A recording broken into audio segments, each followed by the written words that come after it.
Workers.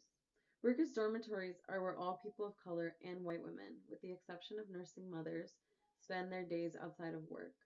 Dormitories consist of sex-segregated sleeping quarters, colloquially known as pods.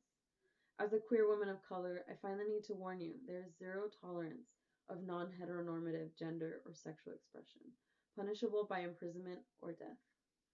All dormitories are adjacent to state-of-the-art public cafeterias. Meals are doled out by fembots, which are the cousins to the bots you can find in the bourgeois village. The rationing of food is critical to the maintenance of law and order. Workers receive enough food only to reproduce themselves and only as much as their earned wages permit.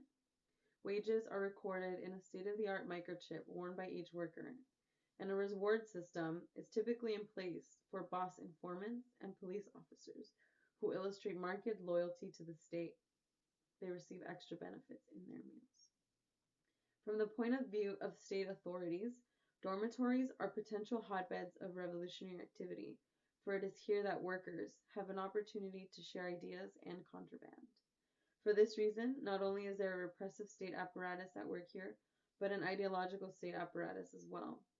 There's propaganda, posters, and lists on every wall about acceptable and unacceptable behaviors and activities.